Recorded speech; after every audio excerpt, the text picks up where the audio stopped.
Upload it. Let me see. Okay. Okay. All right. Uh, Linda is not here today. Linda, where is she? All right. And I think it's your role today to play today for the presentation. Okay. Why don't we do from the PhD students first? Is it okay? Okay. So what you have to do is come here. Okay, come here. Then so is this you, right? Okay, I'm sorry. And let me do this way, okay? Uh,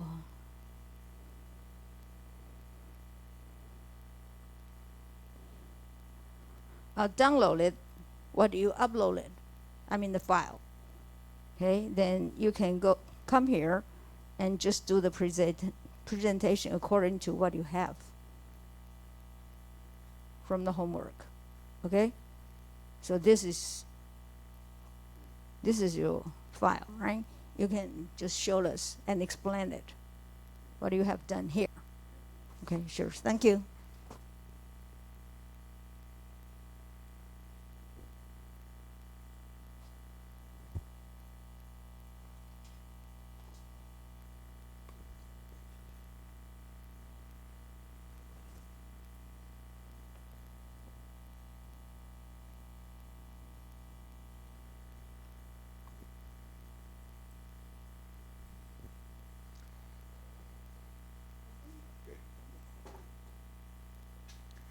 Morning,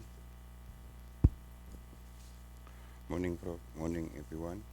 I'm trying to explain what I'm answer about the homework.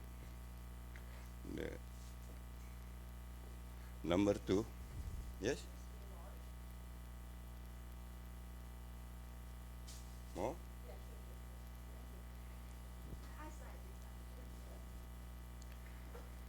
Number two. The question is: a recent study of the salary of elementary school teacher in a small school district in Northern California come out with the following estimate equation.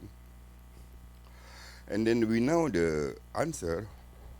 The salary one equal 105 minus 01006 AMT. What is AMT? The AMT, the years teacher working, and then the unit graduate, and then the lang is dummy variable, and experience equal to total years working, total years teacher working.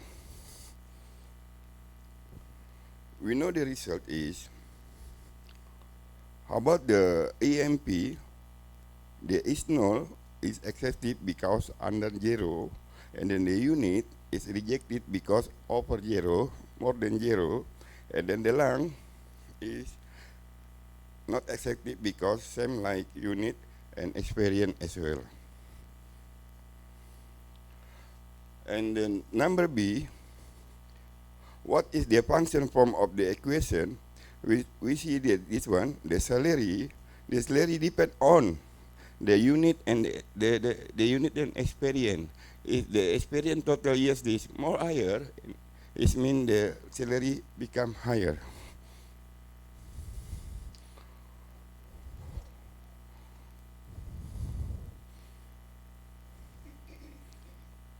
And then number C, what economic problem? The economic problem for my answer is, how about the similar? Yeah. Taken.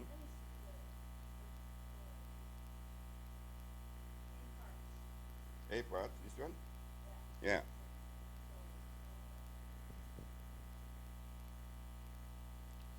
The answer is the S null AMT is active, and then the unit lang and experience not active. But for SE, unit lang experience is active.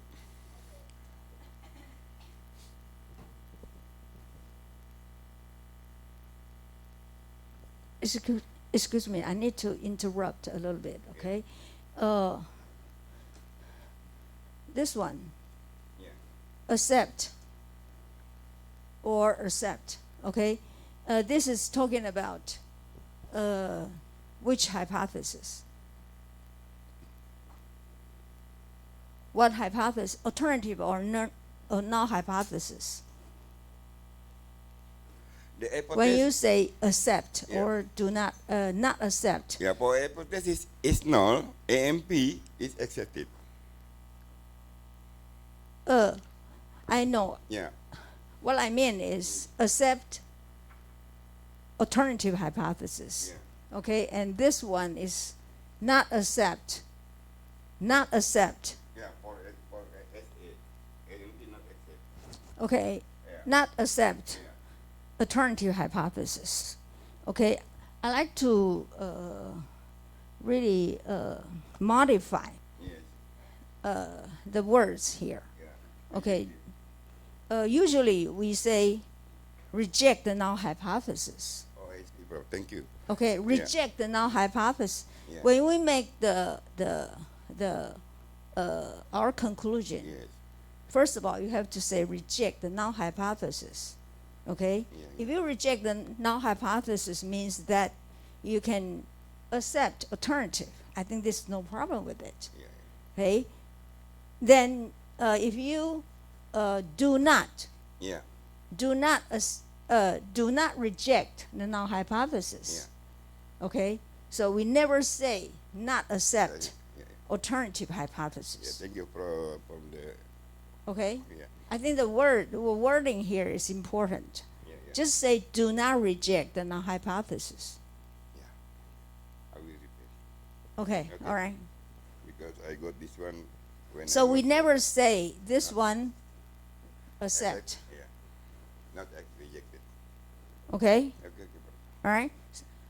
This is important Yeah. parts for hypothesis testing. I mean the conclusion. Okay? Okay. All right. We continue to C or D? Then C. the B parts. Okay, I haven't got to the B parts yet. What is the function form of the equation? The function is about the salary. This one. Okay. Yeah. All right, all right. Okay. And the C, what economic problem of the out of the irrelevant variable? When we see the when we see the variable, this one, yeah, AMP and experience similarity, but the problem is the result of the AMP is minus 0.089. Yeah, it means the problem about the AMP because the AMP like the not important variable because the result is minus.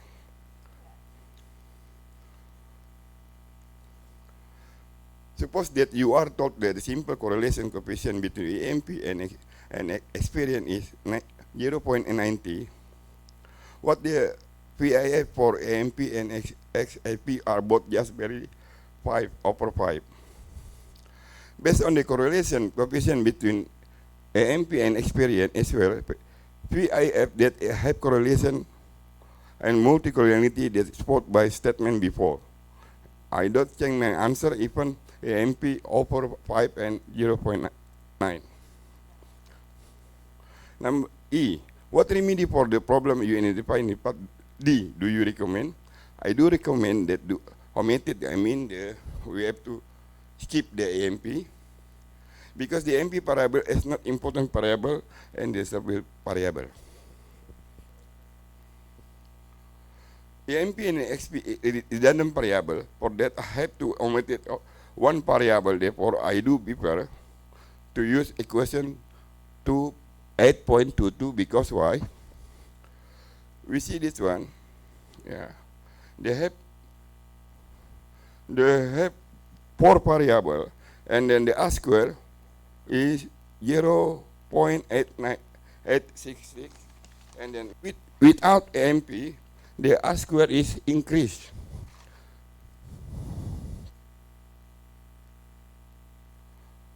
(0.871).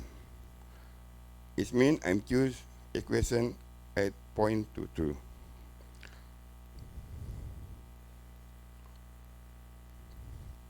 Number 7. Calculating PIF typical input running set and auxiliary regression. We know the N is competition, P is population, E is income. Before we got the PIP data, we run with the regression model. We know the probability is accept, and the statistic we know N is negative correlation significant.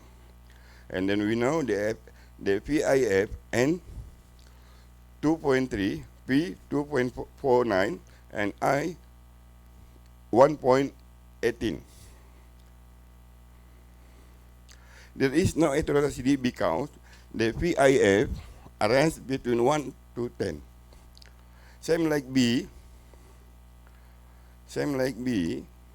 the beta, we got 1.013 and the earn 1.044 and the leave 1.03, and then same like the E, there is no heteroscedasticity because the result range 1.10.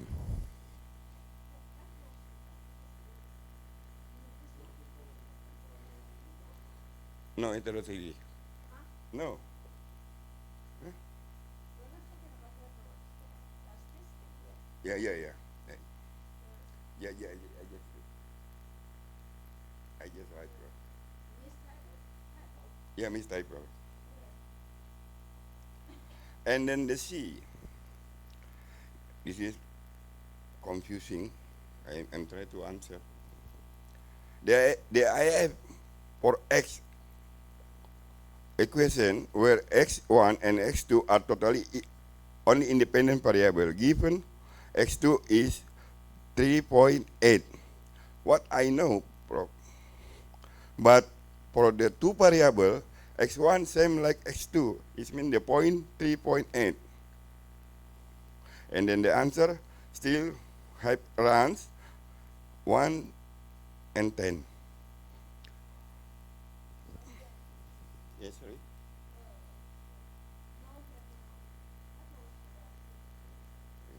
We run again. Yeah, run again. Yeah. And D, we know the X1 and X2 is 0.80 and N is 15. About the formula R square is equal 0.80 square, and then we know the result is 2.777, like this one. Done. Thank you very much. So be careful, okay? Yeah. The wording here, if this is your examination, then you're going to have trouble, right? Yeah. All right. Thank you, bro. Okay. I Thank got you. Thank you. Thank you. Thank you, bro. I got knowledge now. All right.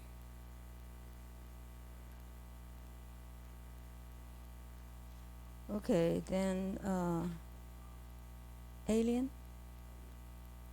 How do I call it? Eileen or alien? Alien. Okay.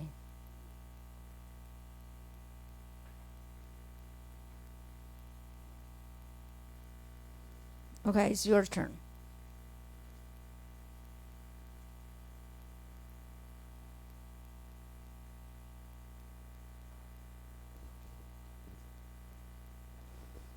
But this is too bright. How about this? Is it okay? Yeah, I think it's better, right?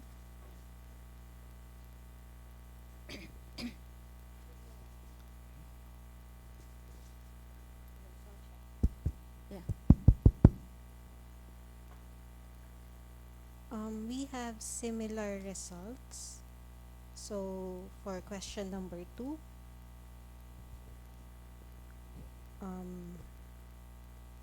we will only,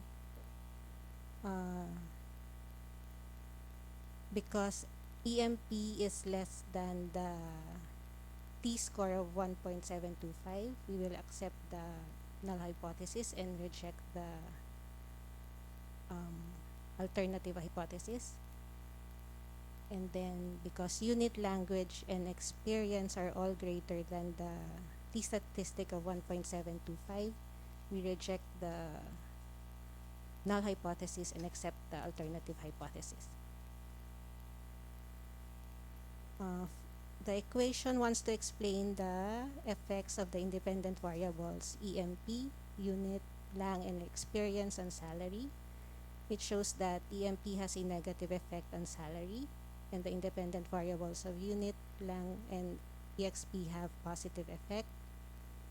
It does not seem appropriate because it would be perceived that the higher number of years as a teacher would result to having a higher salary.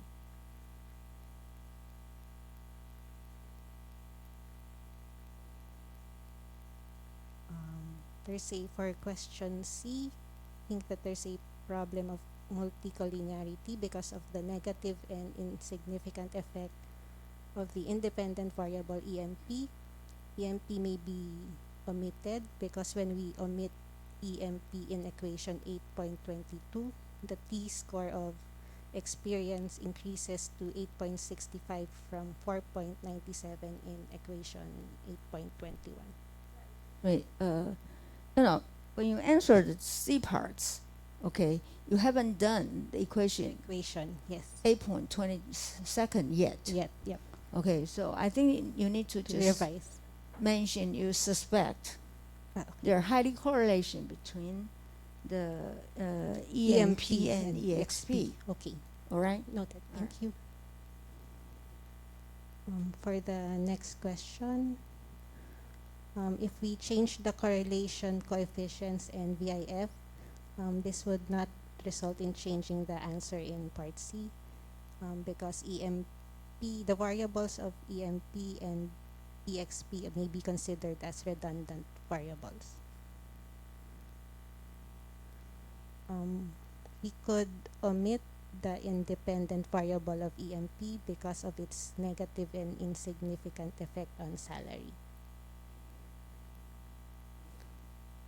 For F, we choose equation 8.22, again because of the increase in EXP from 4.97 to 8.65, and R squared increased from 0.866 to 0.871, showing that removing the variable EMP has a significant effect on salary in relation to experience.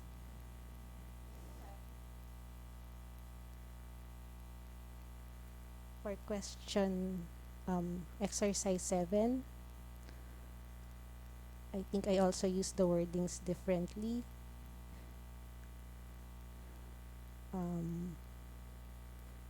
Should not use heteroscedasticity, instead there is no collinearity. Yes. We were discussing it together. You're talking about heteroscedasticity? Just collinearity, forgive our mistake. So all the variables NPIC are within the range of greater than 1 and less than 10. Same if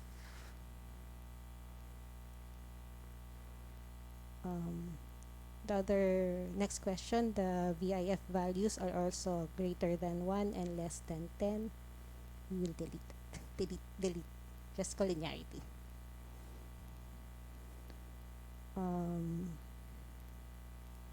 Same also for C and D, that there is no collinearity because the VIFs are within the range of being greater than 1 and less than 10.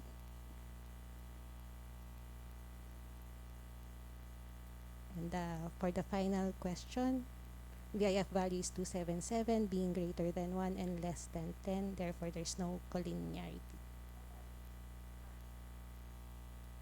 Thank you.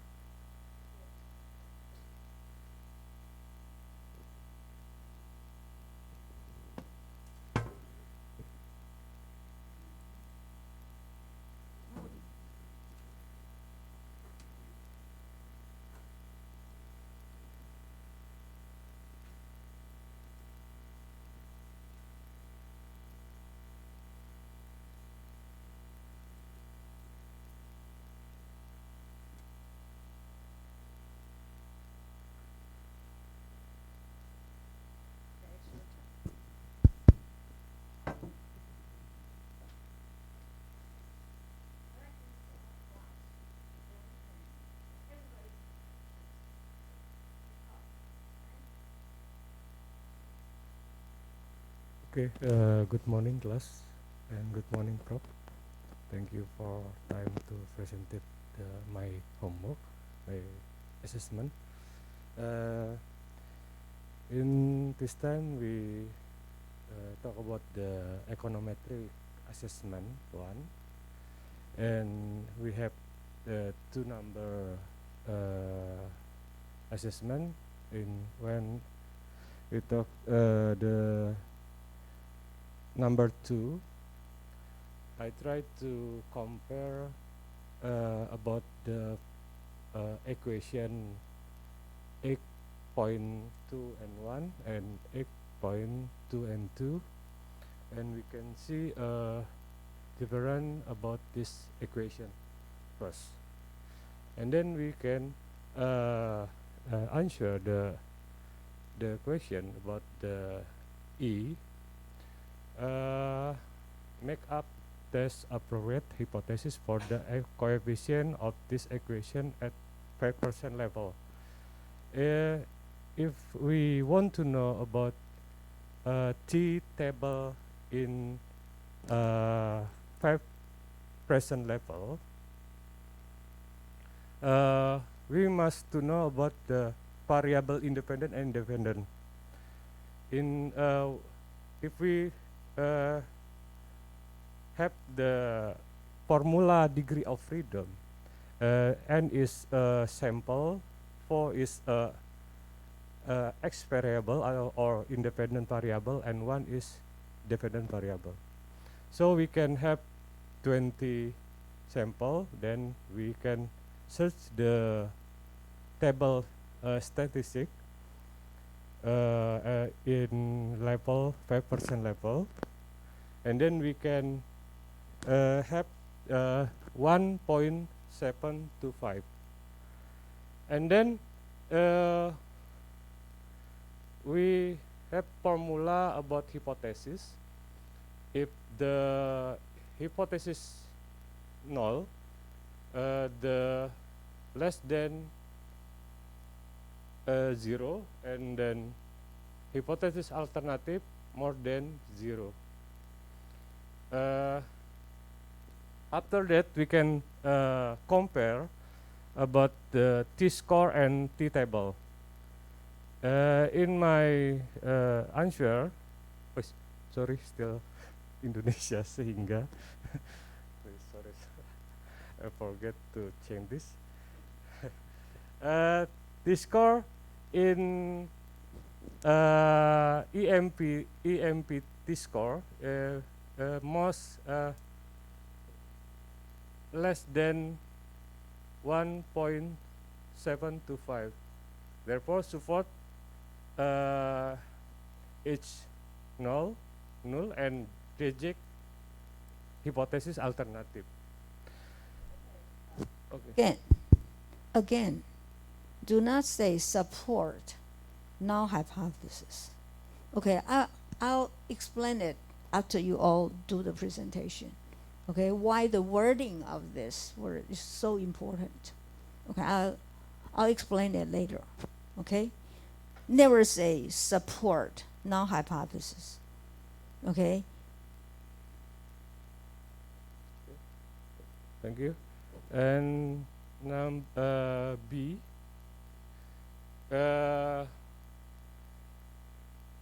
The function of this equation is find out what variable affect the salary variable, and then where in this equation there are 4 independent variable, EMP, unit, lang, and experience, which will affect the dependent variable salary, where we can see in the equation that the EMP variable has a negative effect. It means this the what is the negative is the 3 variable have a positive effect, whereas if we look at the higher year of work of a teacher, the higher the salary, not the other way around. We can see in the equation this It means if the EMP increase, the salary can decrease. This the what terbalik? Opposite, right? Opposite. But the three variable others always support. When the unit increase, salary can increase too. And C, if we look at the two equation about the EMP variable is omitted because it is considered to be collinear with the experience variable. When we omit the EMP variable, we get regression on the experience variable risk to increase. You can see before 4.97 and then increase to 8.95. Same the R square from 866 then increase 871. And then E, no, because they are redundant variable. Why redundant? Because the EMP about talking about the year a teacher work in the school district, and then experience talk about teacher experience like same year to do something teacher. And then E, what must be fixed is to eliminate EMP because there is change in the increase and R square and an increase in the value of the experience variable. If we look at equation 8.21 and equation 8.22 to 24. F equation I choose is 8.22. And Comment what your answer from B parts. Okay, the answer from B parts. B. Okay. We switch all these answers to the F parts.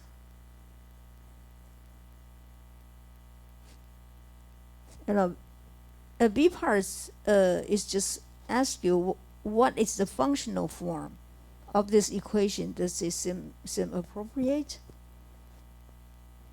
The way you answered it should be on the F parts instead of the B parts. Okay, understand what I'm saying here? What kind of functional form is so you have to answer this is what kind of functional form is the same semi-log functional form, right? Okay, and the rest of the answer is about the comparison between choosing the x variables only. Okay, so I will recommend the answer from B parts switch to the F parts. Okay, all right. Okay, go on. we continue in 7. In 7 we can use if use and then we choose the data from wood 3, and then we can just the equation. We can have the point in the if use probability, and in the independent variable all is the significant, just significant, but direction is different. The direction n is negative, it means opposite, and then direction V, I, and C is positive direction. And then after we quick an equation, we choose the Q and then we have the variant impression factor. We can see the variant impression factor, the center variant impression factor still in the constraint 1 until 10. It means the variable is not correlation, collinearity. And B same in with the A, but different data. We can see the variant inflation factor that still the constraint in 1 until 10, and then is not occur collinearity. And It's better to use multi-collinearity Sorry, instead bro. of just collinearity. Go Okay. Thank you.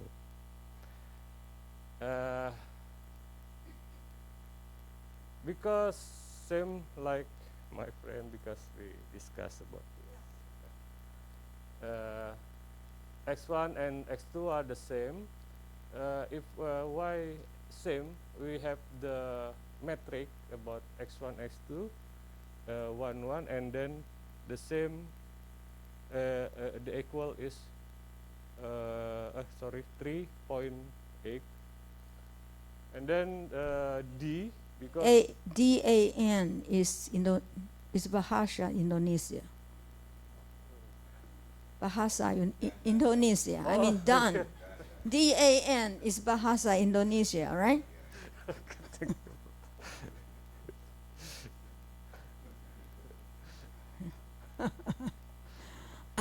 Recently I learned Bahasa Indonesian. So I know this word DAN means end. Okay. Okay, thank you, Prof. And the last question is about D, because the variant inflection factor result on the variable x1 and x2 are the same 2.7. The equation doesn't occur collinearity.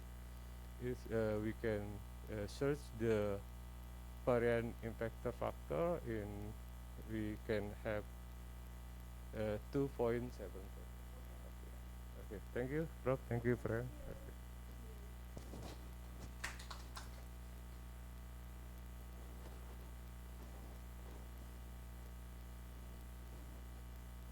Then those master students. Okay.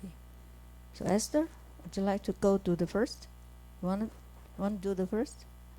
Do you call by Esther? Okay.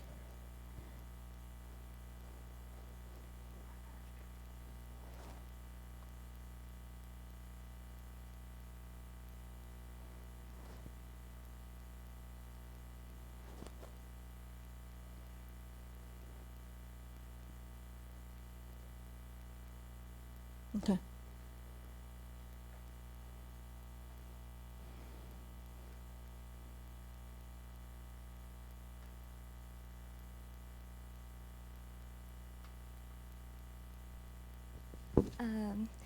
The number 2 in the A part, we need to test appropriate hypothesis for the coefficients. At 5% level of significance, the t-value is 1.725. The first independent variable is EMP.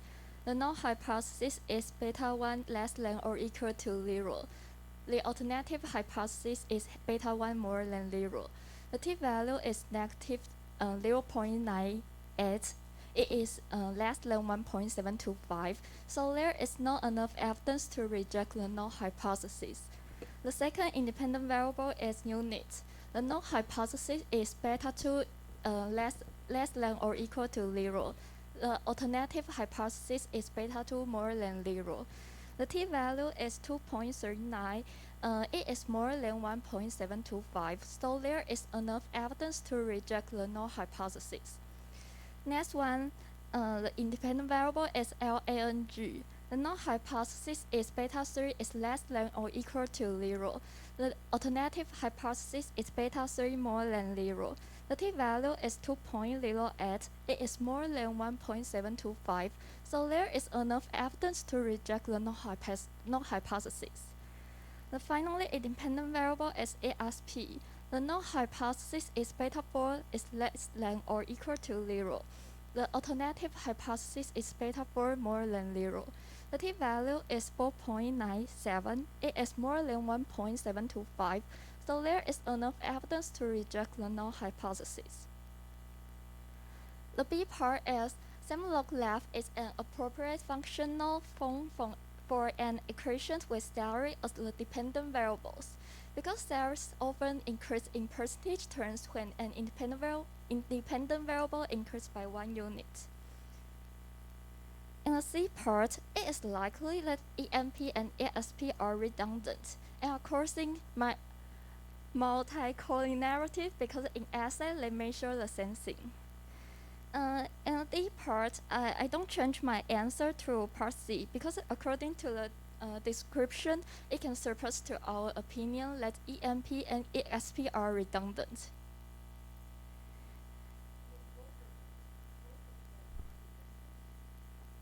Yeah, Or either one of them.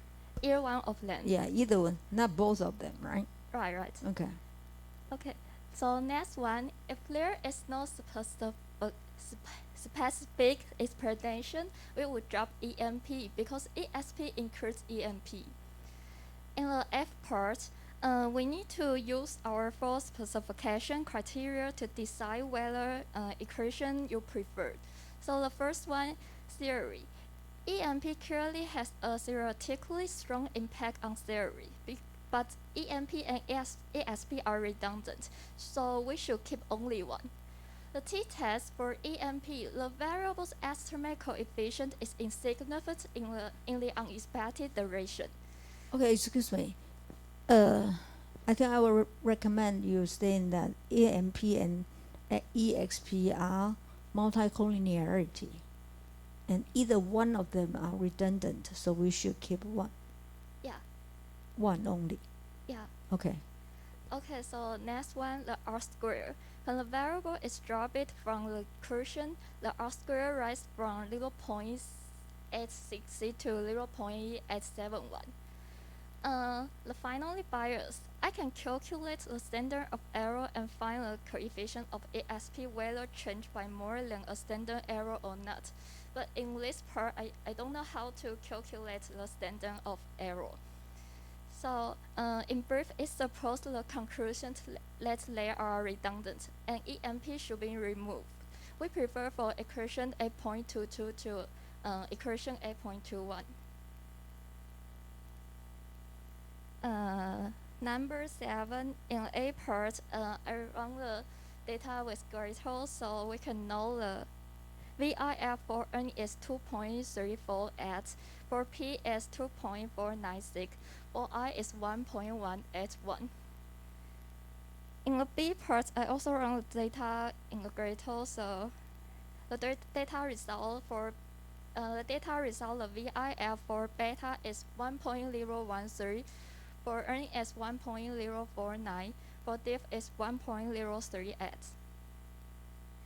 In the C part, for S2, the VIF is 3.8 and R squared is 0.736842. We can know how strong the linear relationship is between S2 and S1. In the D part, when the simple correlation coefficient between S2 and S1 is 0.8, the R squared is 0.64 and the VIF is 2.777. Because the R doesn't exceed 0.8, we do not worry about the multicollinearity. Okay.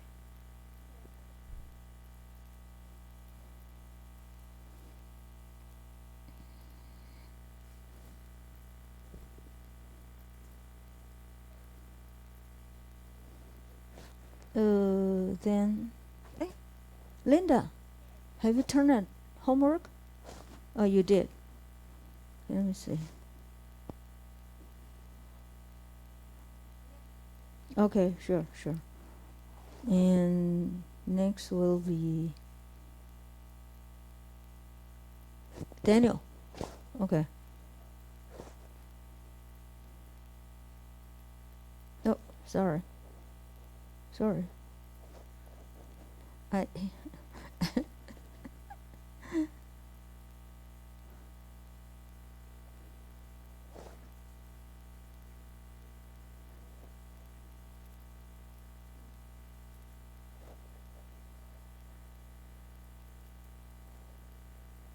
okay, sure.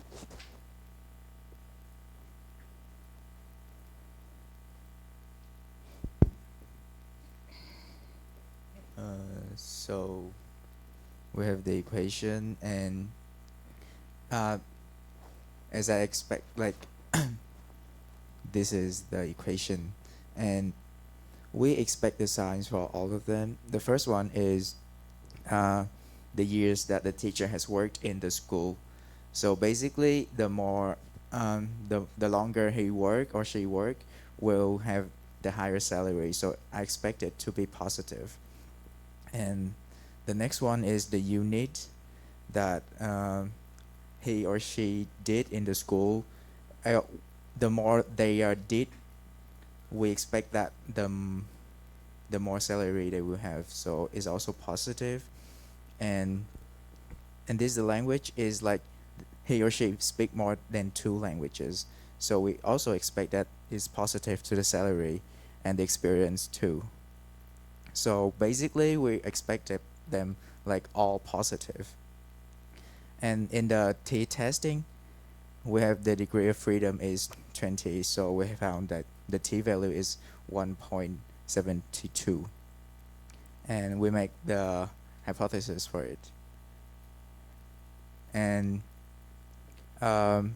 so in here, we have the T value. So in here, we compare the T value to the T value, and we have like the first one is we cannot reject the null hypothesis, and the rest is we reject the null hypothesis. And the B and the C I compounded together. So the functional form is in this equation is the linear, and it is good that all the signs are as we expected, but we can see there is an overlap in the EMP and the EXP because there's 2 factors are also the years of experience. So we might have a multicollinearity in this equation. Okay, just a second. Okay, when we talk about the functional form, okay, in chapter 7, we discussed in last semester. There's 5 types of functional form. Yeah. Linear is not is one of them, but in fact, for this equation, since we have the log for y variables, Oh. the log, Oh yeah.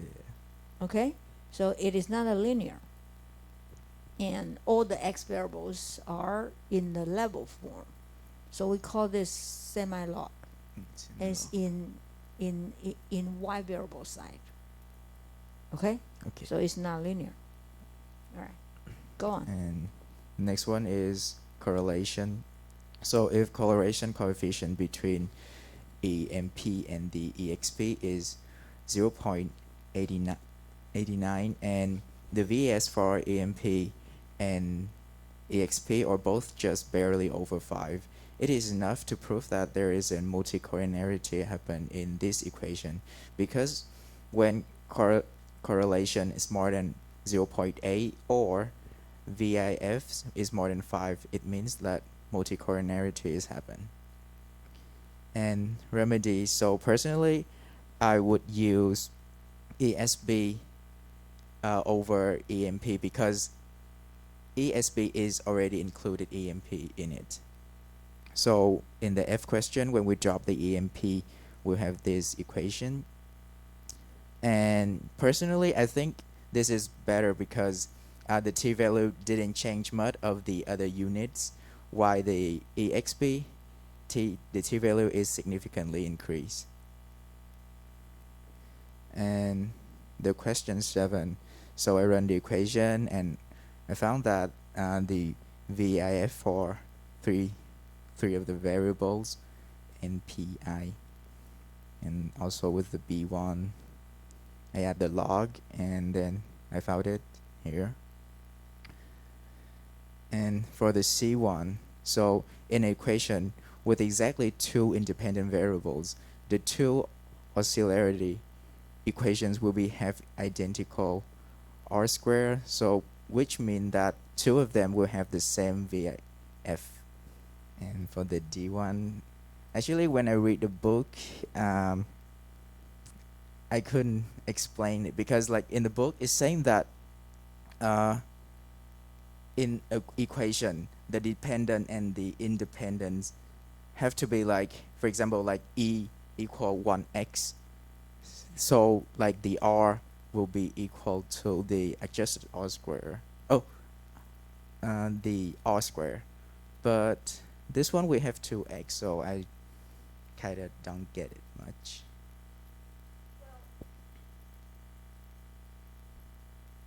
We calculate this BIF, okay, the R square, okay, R square, it is from auxiliary regression. When we say auxiliary regression in these parts, it's talking about using one of the x as a y, the rest of the x as an x. So if we have just 2 variables in equation, two x variables in equation. So if we use this redundant auxiliary regression, we mean that we're using either x1 or x2 as an independent variables. Then when I use x1 as a dependent variable, then x2 will be independent. And using x2 as a dependent, then x1 will be independent.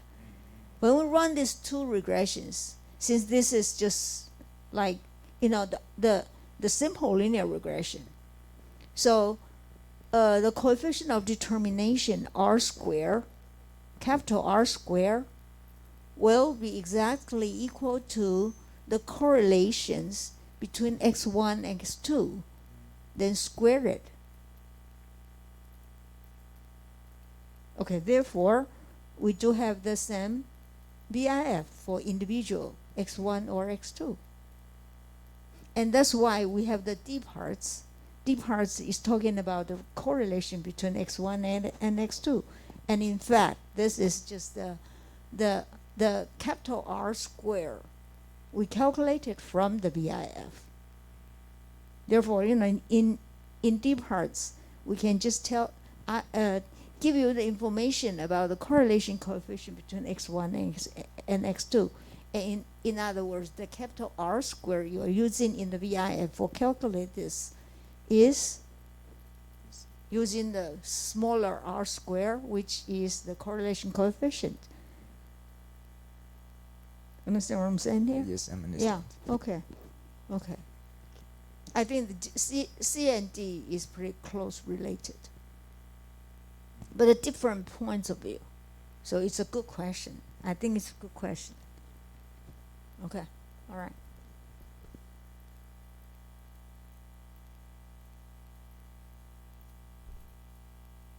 Let's just finish this presentation first, okay? Then we have a break. Then it's Linda, okay?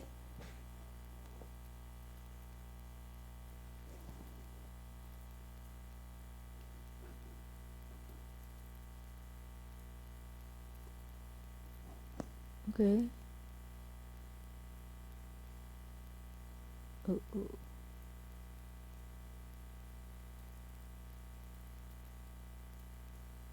Maybe smaller. Okay, sure.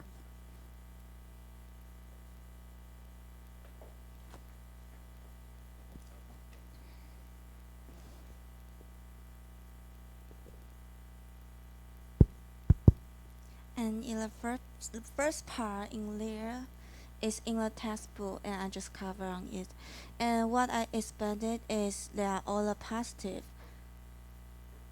And so I do the null hypothesis, which is alternative hypothesis bit x bigger than 0. All of them are bigger than 0. So I found this critical value, which is 1.724 in the textbook, and we can see that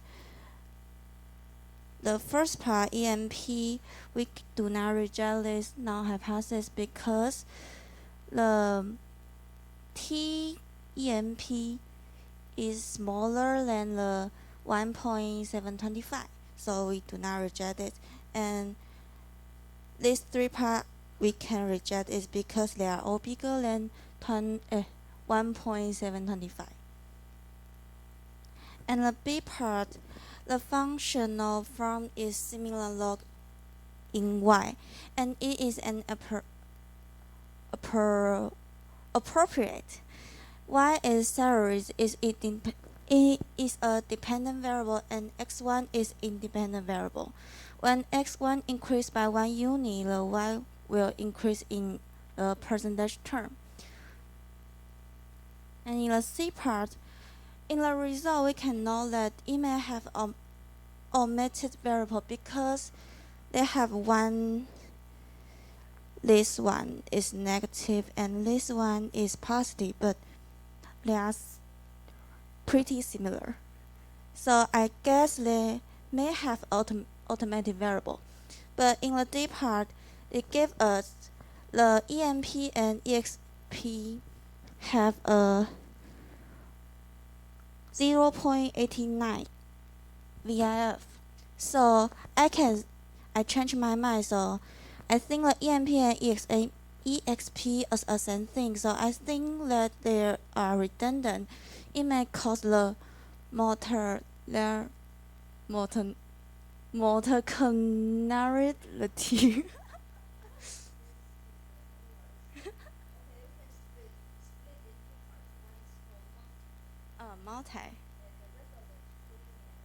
Multi-collinearity. Okay, and in the E part, I think we can drop the EMP because the EXP is including the EMP. And the F part, I think 8.22 are better because we can see the EMP is not significant and it is a redundant variable. And we also can see the R square was increased. And this part, in the A, I just run the Gretel in collinearity. And we can see the VIF on there is smaller than 10. So we can think that they don't have the multi-collinearity. And the B part, we also can see the VIF on here. And they're also smaller than 10, so we also can think that they don't have the multi-collinearity. And the C part, the VIF is 3.8. We just have two independent variables. So in the textbook, it gives us VIF for x2 is 3.8. So we can consider that VIF of x1 and x2 is the same. And the D part, the textbook gives us a simple correlation coefficient between x1 and x2 is 0.80. So we can use it into the VIF equation because the simple correlation coefficient is equal to R. So we just use this in the square. So we can just use 1.8 into our equation like this. So we can get a VIF in 10.777. 2.777.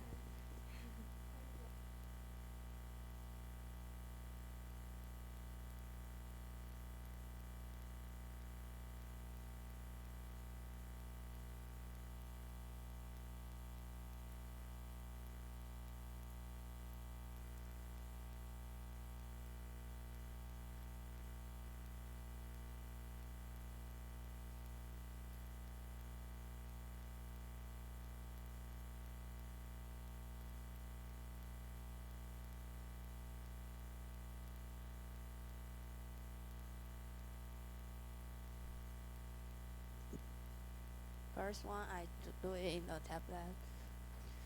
The EMP1 will less than or equal to 0.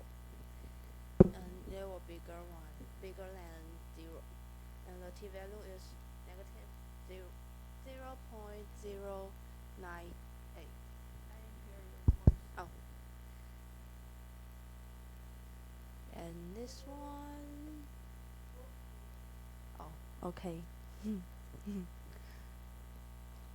So I think the last three coefficient I can reject this one because the value of t is better than tc, and the sign of tk is specific in HA for the EMP, and we can't reject it because the sign of coefficient is unexpected and because the value of TEM is less than 1.725. And the part B, the fractional form is semilog left. Semilog left is an appropriate functional form for an equation with salary as the dependent variables. Because salary often increase in percentage terms when an independent variable increases by 1 unit. And this lends support to our opinion the EMP and EXP are redundant. And part A is yeah. Okay. And this then also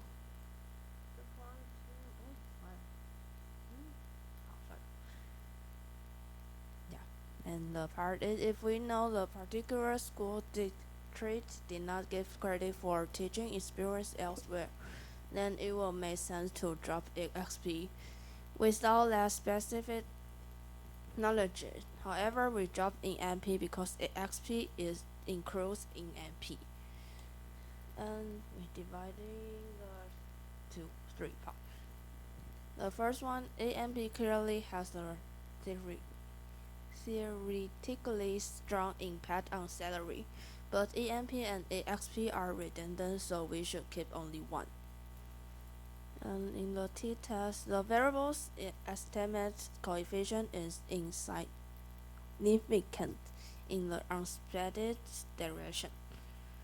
And the R-square, the overall fit of the equation adjusts for degrees of freedom, improves when the variable is dropped from the equation.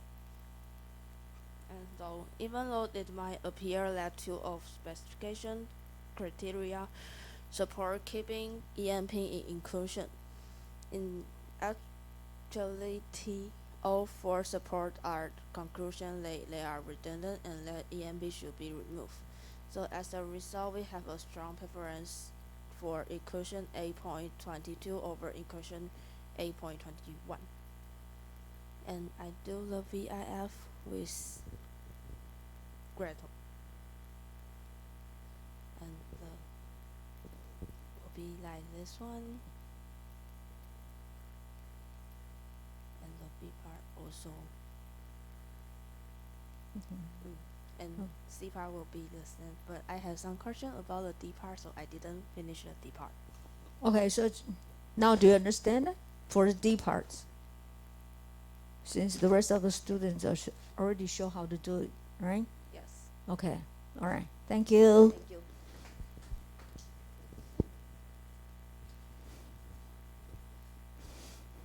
Okay, I think it's always good to, review what we have done, especially those homework. And I like to make some points which I think is important, okay? The first one is I like to emphasize the conclusion for the hypothesis testing. Why, it's never overemphasize the importance of the conclusion from hypothesis testing, all right? And do you know that when we do the hypothesis testing, and usually we have the null hypothesis and alternative hypothesis, right? Okay? Then alternative hypothesis is also called research hypothesis. Alternative, okay, this usually use HA. Okay, the A emphasize alternative. Okay, or you can either, one or two according to, you see from those papers. Okay, and what I want to mention is alternative hypothesis is also a research hypothesis.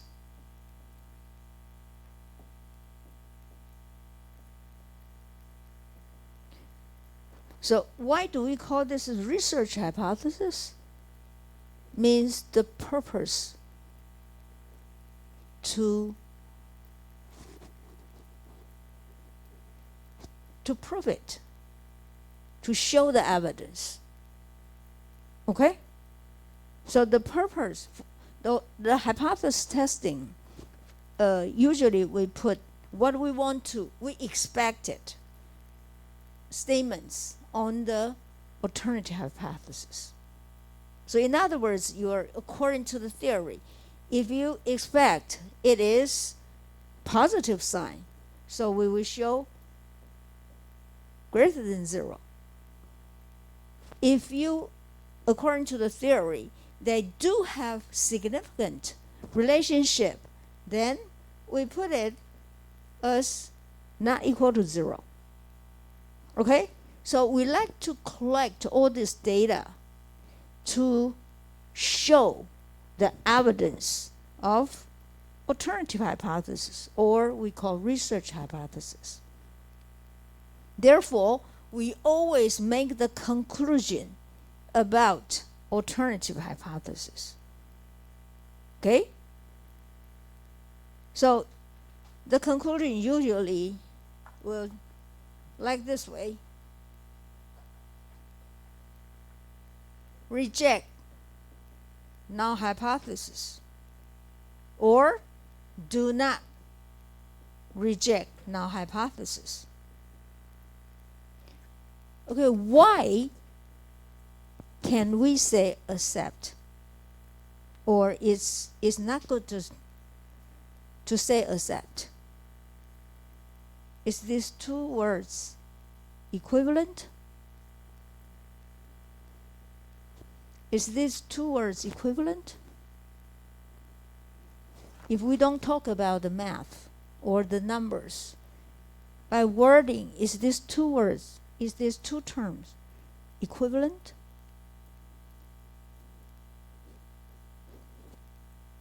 Okay, for example, okay, like this gentleman, okay, would like to invite a lady to have a dinner tonight. Okay, what kind of answer will you have?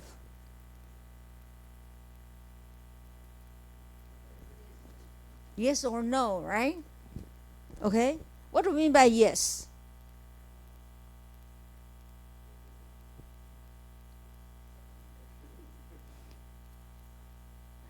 Okay, what do you mean by no? No means just reject, right? Then what do you mean by X? Yes. There can be two situations. One is true yes, right? The other one is, since nobody invited me to have dinner, then I can go with you. Okay? When we say no, means no. Okay? So if we reject, means reject. But if we do not reject, we don't really accept. You see what I'm saying? If you do not reject the null hypothesis, if you do not reject the null hypothesis, means you cannot say you accept alternative hypothesis. Because, if you reject it, This one is because you don't have enough evidence to show the reject. You see what I'm saying here?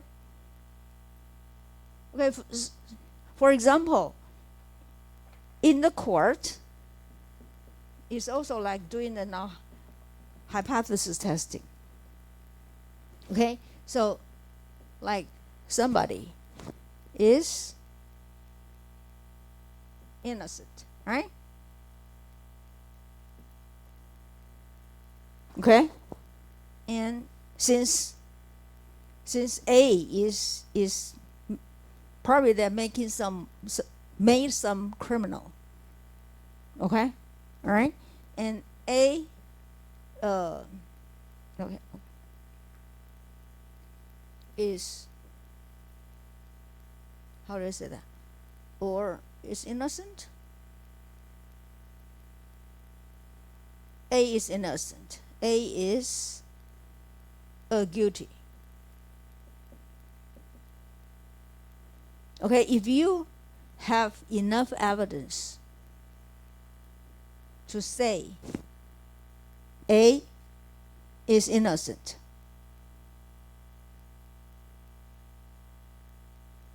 am I correct?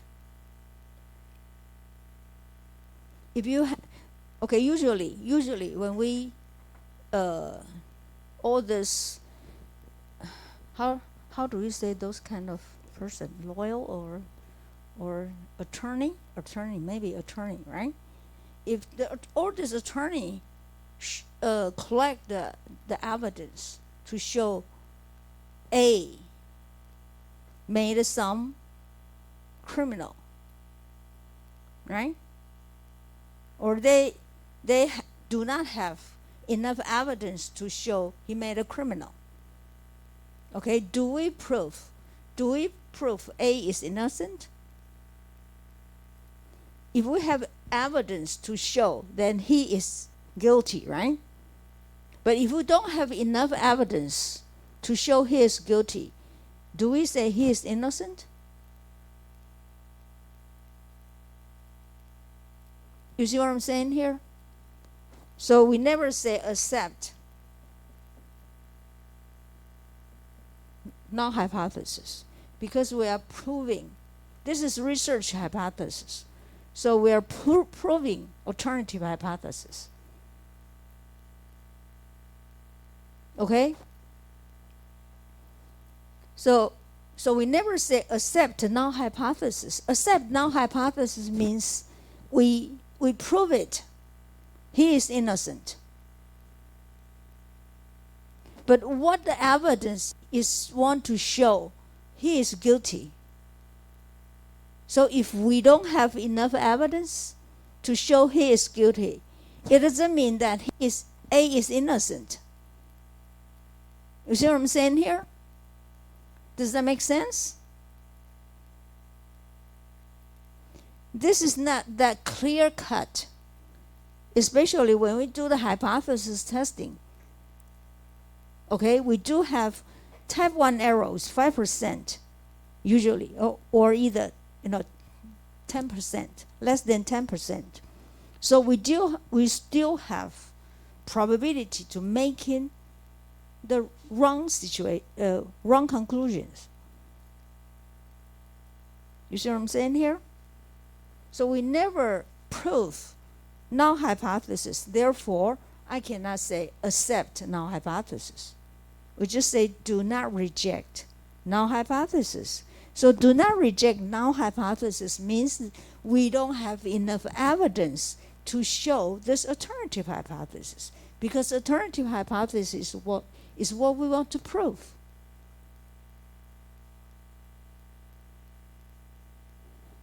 Okay?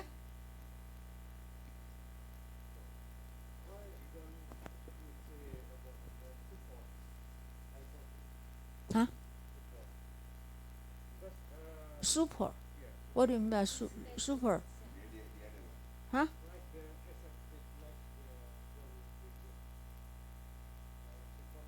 Support, you mean? What? Yeah, it's okay to say support. alternative hypothesis, it's okay. If you reject the null hypothesis, of course, you support alternative hypothesis. But do not say support or null hypothesis, because the purpose for doing the hypothesis testing is to show alternative hypothesis, to have to collect the data, to have the evidence to show the alternative hypothesis. So when you say this is your purpose, then make the conclusion about the alternative hypothesis. We are not proving null hypothesis. So do not say accept or support null hypothesis. Okay, I think this is very, very important concept. Okay? Is that clear? Okay, this is the first point I want to mention. Okay, the second one is the functional form. Okay, I like to all of you. I don't know whether you, I have mentioned this or not. Okay, on our textbook, page on 219, which is in chapter 7, and this is table 7.1. Is a summary of alternative functional form, popular functional form used in the regression analysis. Okay, there's 5 types: linear, double log, semi-log in X form or semi-log in Y forms, and then polynomial. Right? And I think this page is very helpful for all of you to explain the coefficient of the different functional form. So for example, let me just use one of yous. I'm just using either one of yous, okay? Whatever who's, I choose either one of them. I really didn't want to make you on the spot, okay? Let me see. Okay, we do have this equations, right? How do you explain? Okay, we have 2 kinds of variables here. One is quantitative, the other one is qualitative. Okay, for example, this one is quantitative experience, right? This one is qualitative. Explain it to me using this functional form.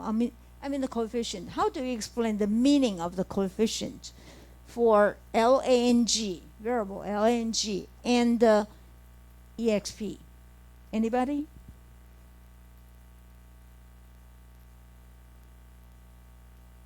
I know that math is important, but when you do the presentations, especially your thesis, okay, or you make the presentation in the seminars, okay, then the explanation for the meaning of coefficient is very important. All right, how do you explain it? Anybody? Which okay, let's make it this is the semi-log form. Okay, this is the semi-log form on page 219, table 7.1.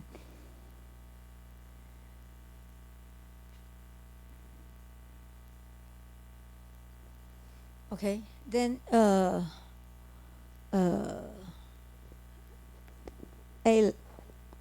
Eileen, okay, Eileen, would you like to explain the coefficient of LA? Why don't you just explain EXP? This is a quantitative variable experience, right?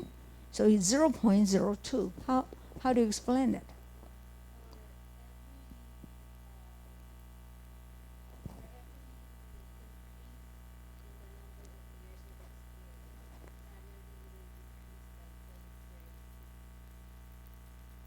No, that's wrong. This is 0.2%. Okay? You have to do it in percentage since the y variable is log. It's ln. Understand what I'm saying? The first expression Eileen say is linear functional form, which is wrong. Okay, this is not linear functional. This is not linear function. This is a log form. So it means that when the teaching experience increased by 1 year, then the salary will be increased by 2%, holding other variables constant. This is the correct way to explain the coefficient in terms of log functional form. Okay? Then how about LANG? This is a dummy variable.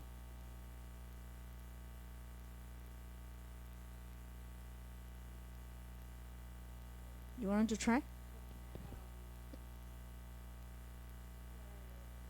This one means that if the language, the meaning of the language means you can speak is more than one language, right?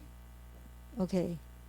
Or you can speak two languages, at least two languages, multi-language. So how do you explain this one?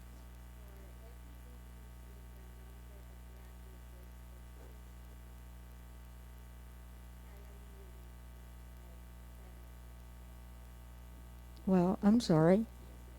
This is dummy variable. This is not quantitative variables. This is qualitative, right?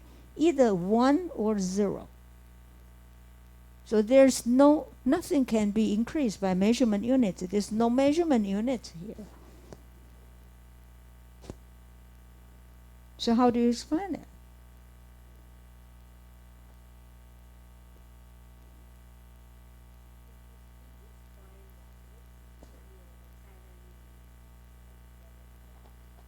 That's right. Means if you are able to speak more than one language, then the salary will increase by 7.9%, holding other variables constant. Okay? But if you have different functional form, then the explanation will be different. So be careful. Okay? All right. So this is the second point I like. The second point I like to mention is there's several different functional forms. The third point is the meaning of the coefficient of this different functional forms explanation. Okay? All right. So, I think we do have a very small class. Then we're able to make the corrections every time when you do this homework. And I'm not trying to put everyone on the spot, because I just like to all of you to really understand the correctness and how to do this homework. I think that will be clarify the concept of the regression analysis. I think it's important. Okay, I don't want all of you to in a very vague situation. Then after you learn this course, then you really didn't make yourself clear for any concept or for any statistical estimation methods. Okay? All right, yes.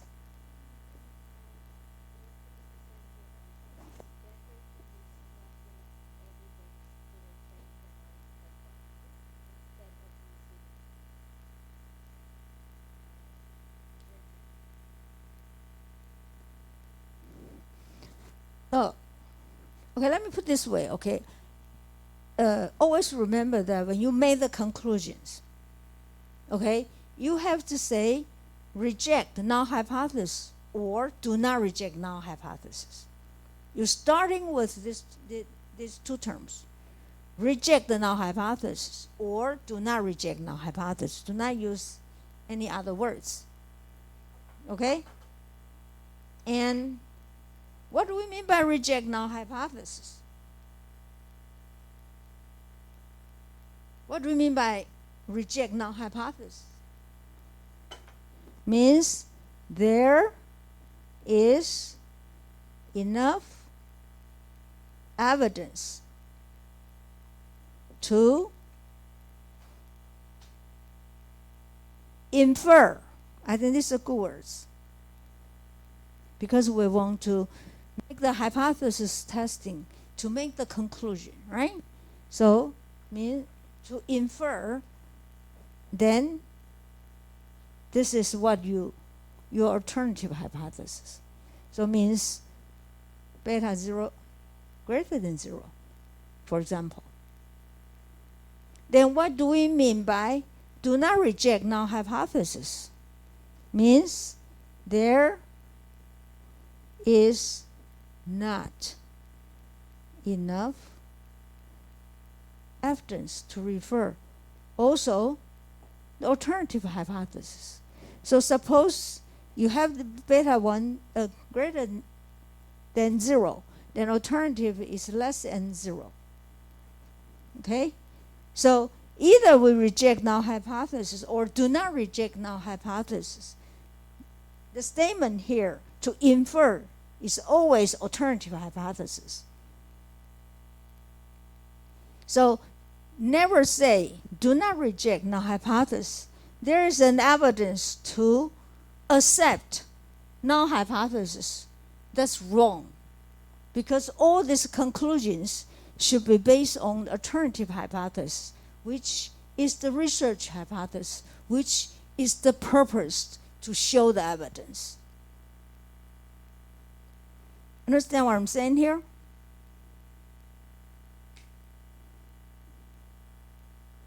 Okay?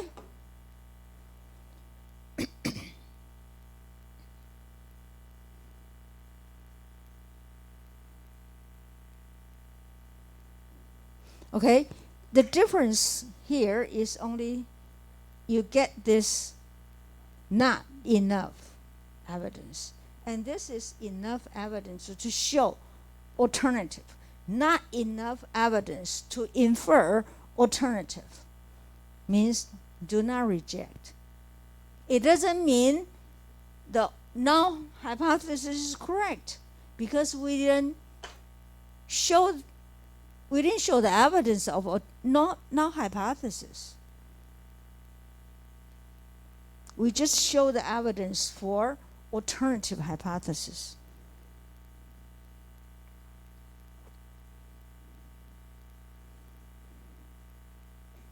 Does that make sense? Or do you agree with that? I will say it again, is always never overemphasize for the conclusion of hypothesis testing.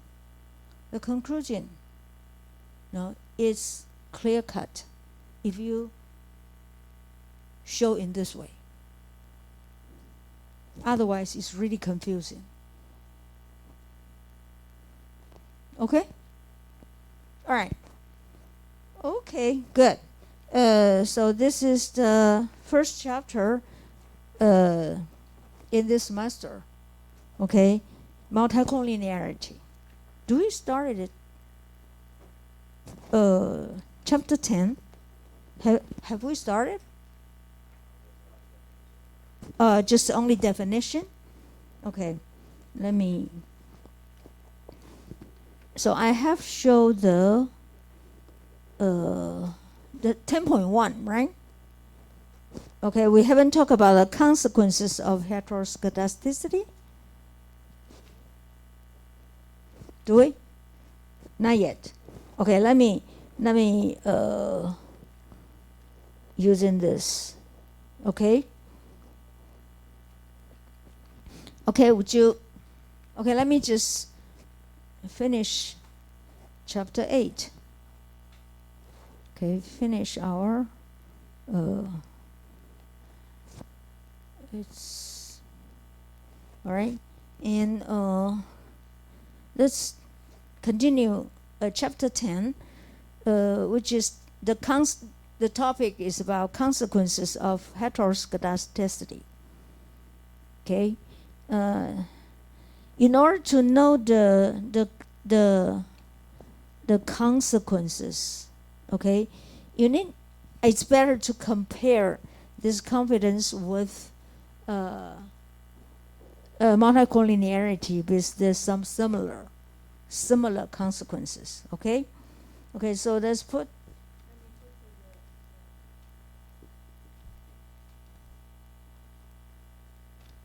Okay, the consequence. I'm on page 244, which is chapter 8 of the consequences of multicollinearity. Do you all remember that? Okay, and the consequences of multicollinearity. Okay, first one is the coefficient. I mean the estimation using OLS to do the estimation of the coefficient is still unbiased, right?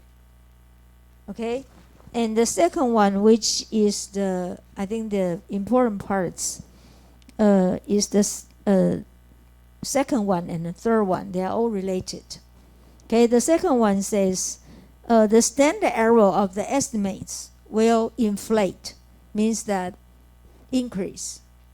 Okay, then compare with this multicollinearities, the heteroscedasticity is also have unbiased estimation coefficient. Okay, but the second one, for standard error parts, we know that multicollinearity is inflate. I mean the variance of the estimation coefficient estimate is inflate, but for heteroscedasticity is is biased, either increase or decrease. It can be increase or decrease. For multicollinearity, it's always increase, but for the heteroscedasticity, is either increase or decrease. It's still not quite sure yet. Either increase or decrease. So in other words, then since the standard error is not correct, then the chi-value will be affected, and the hypothesis testing will be affected, right? Okay, so this is the second parts. Okay, the second parts and third parts, okay, which is similar to the multicollinearity. And this is the three consequences of heteroscedasticity. Okay? All right? Then I think it's better to use some kind of examples, okay, to compare the result. Then we know the consequences, right? Okay? And so if I use the examples to show this one, then I will at the same time talking about how do we detect the heteroscedasticity. Okay, then let me show, before I'm using examples. Let's see the some pictures, graph, before we do the number. We really do the hypothesis testing, okay? And which is on 333, page 333, figure 10.4. Okay, 10.4. This is the first, there's a two-way to detect the heteroscedasticity. The first one is using graph. The other one is do the official test. Okay, so the first one, let's see figure 10.4. You all see that? You all see that? Okay, there's a 3 graph. Okay, let's see the first one, on the upper one. What did you see? What did you see the upper one?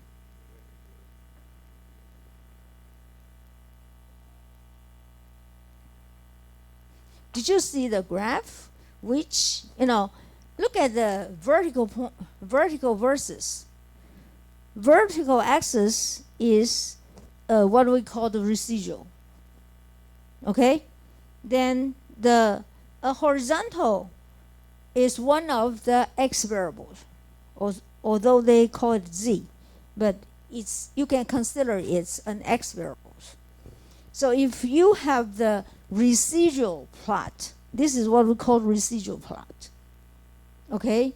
If you have the residual plot, like the upper one, means that for certain x variables, when the level of x variable increase, then the residual,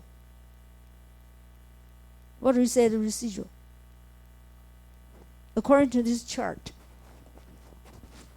what did you see?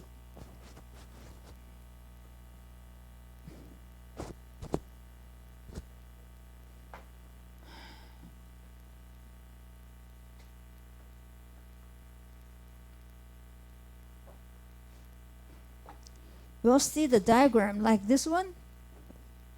This is one of the x, right? And this is residual. So residual, we are using this horizontal line is the 0. Means that for the residual, it can be positive or negative, right? Okay? And this is the level for the x variables. The upper one is something like that. It's something like this one.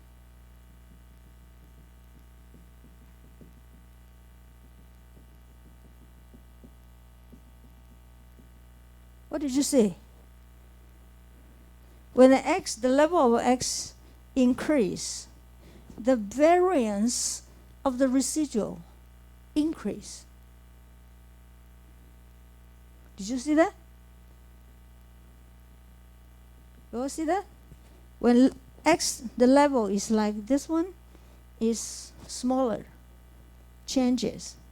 But when up to this point, is either positive, these numbers, or negative numbers. I mean, the wider the change, the variation of the residual is wider. Okay, did you see that? This is the typical of heteroscedasticity. Means that the residual terms will be affected by the level of x variables. Didn't we say that one of the assumptions is for regression analysis, the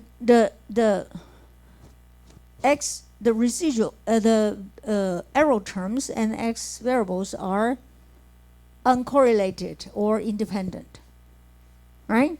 But in this paragraph, in this graph, shows that they are not independent because the variation of the residuals will be affected by the level of x. When it is small, then it's small. Then when the level of x increase, then increase. Okay? And in the middle one is just the opposite. When x variable is smaller, then the variation is wider. it turned out to be very small. Okay, then and the lowest, the bottom one, what this diagram shows.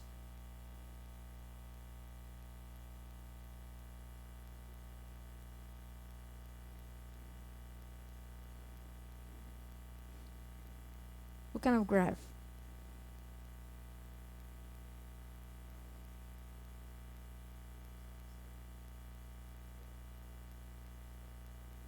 Yeah, means that when the level of x is small or bigger, the variation is small. But in the middle parts is getting larger. Okay?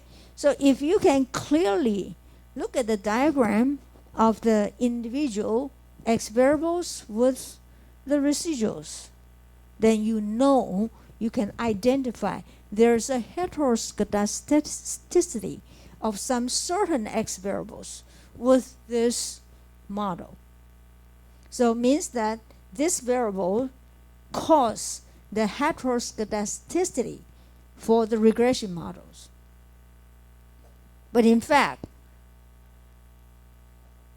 it's hard to identify which variable causes the heteroscedasticity.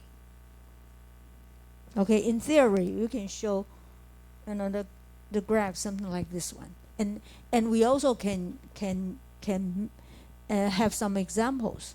For example, if I'm working with consumption as some y variables with x is income.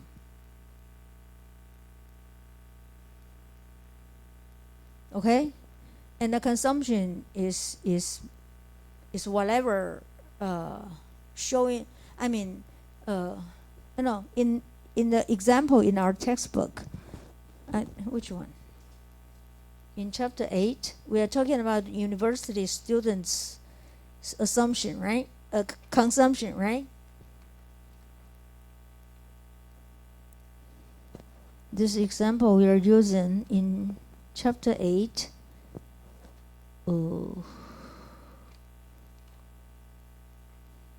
Okay, in our example on page 247, is the annual consumption expenditures of the students on items other than tuition and room and boarding. This tuition, room and boarding means everybody is about the same, since they live in the dorm. Okay, and these exemptions will consumptions will be or expenditures will be based on their income, right? So, for example, if you're just graduate from universities or in graduate school, maybe the salary you're earning is not that high, since the starting salary is usually starting from the beginning. Okay, then after 10 years, okay, then you earn maybe several times that compared with your starting salaries. And what is your expenditures?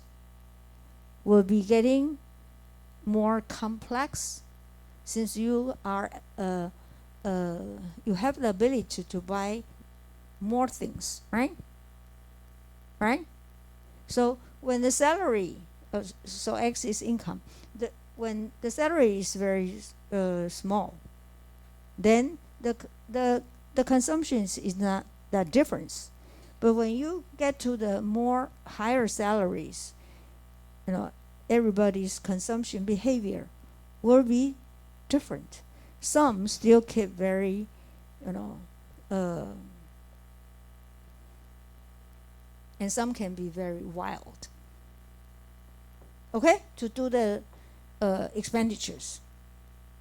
So I think this is an example for heteroscedasticity. Okay, and for the one with this situation, and the middle one is just the opposite, right? So I may make some examples about if I have the y is we're using the typing, You know, when you started to learn how to type, you made many mistakes, right? But by the time you practice more, then the errors, the mistakes will be getting very small, right?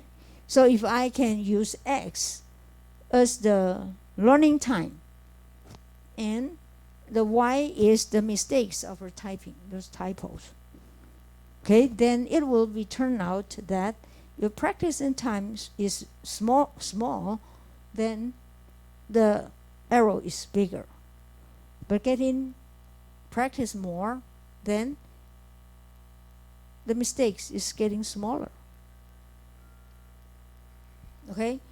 Okay, although we can theoretically use the diagram to see whether we do have heteroscedasticity, but we need to identify individual X variables.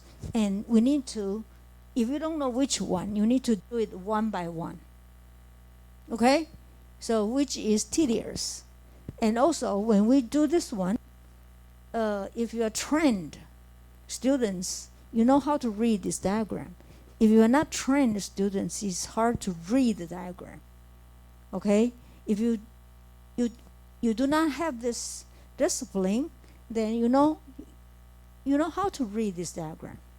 Therefore, there are several kinds of official tests to test the whether we do have heteroscedasticities. So I'm going to talk about that next week. Okay? All right? And what we do in the multicollinearities, those VIF or pairwise correlation coefficients, is not official test. It's just a rule of thumb. Okay? Therefore, you know, somebody say correlation coefficient is over 0.7, somebody say 0.9, 0.8. And for VIF, some say greater than 5, the other ones say greater than 10, which is not official test. But for heteroscedasticity, we're going to show next week, is official test. Okay, so I'll do that next week. Okay, so that's for today. Thank you.